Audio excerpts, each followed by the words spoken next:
Powered by the Montana Television Network. This is the 5:30 News on KPAX, Montana's news leader. Good evening, I'm Jill Valley. Dennis Bragg is off tonight. Republican leaders are dealing with another loss in their effort to repeal and replace Obamacare. Party leaders decided not to hold a vote on the latest GOP healthcare plan. As CBS's Weijia Zhang reports, the development is a victory for Democrats, and the president says he's already moving on to the next item on his agenda.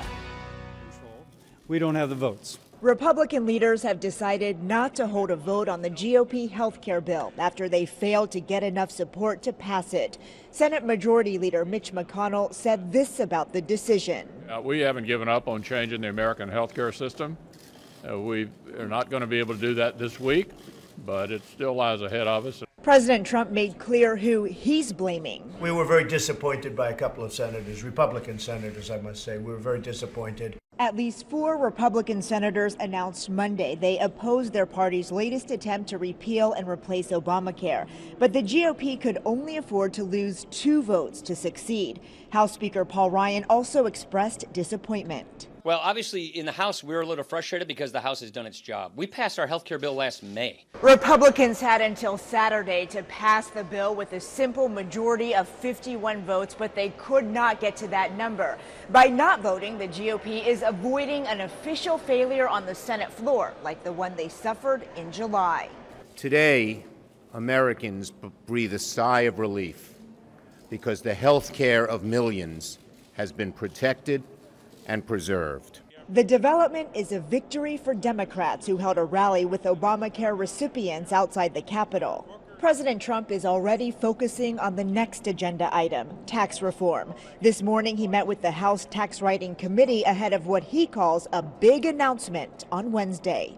Weijia Zhang, CBS News, Capitol Hill. A new report from the nonpartisan Congressional Budget Office estimates federal spending on Medicaid would be reduced by $1 trillion over the next 10 years under the Graham-Cassidy bill, but millions of people would also lose that coverage.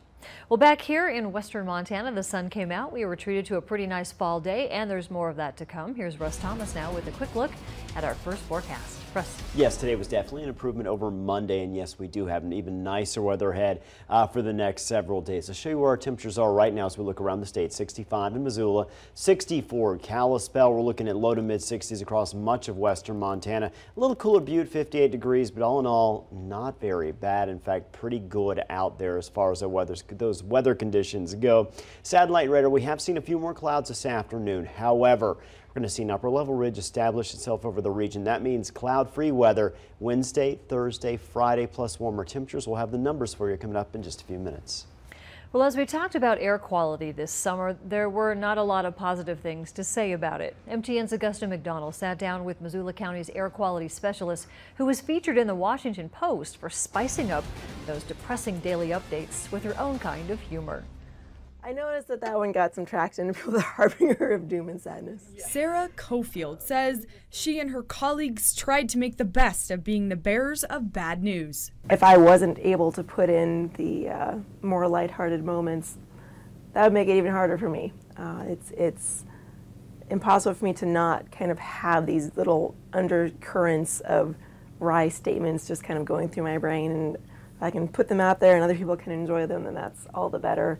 Because otherwise it can be very dry. I've written many very dry, very boring policy documents. I have plenty of experience writing things that you don't want to read. Twice daily updates sent out across the region became known for making people laugh. You could see it coming at us. So I had on here the smoke whammy approaches. Not going to lie. As we watched this plume move across the country on the GO 16 satellite loop, your other friendly local air specialist and I sang Ride of the Valkyries badly. It may have sounded like out-of-tune kazoos. We have fun. And that was the truth. We sat here and went do-do-do-do-do-do-do-do, because... However, Cofield's humor is bittersweet. Some folks were hit really, really hard and got really, really sick. Many people, and schools especially, were not prepared for this summer. Between writing updates, she was scrambling to pull together enough air filters for schools and anyone else who needed them. And sometimes they had to tell people no. Cofield and other researchers are now trying to figure out what some of the long-term health effects of this unprecedented wildfire smoke season might be. This summer was no laughing matter, but the air quality team hoped the light touch was appreciated. Be compassionate for your neighbors. We are all in it together, and it's going to happen again. But we can take care of each other and try to protect yourself and get a filter for next year. Reporting in Missoula, I'm Augusta McDonald for MTN News.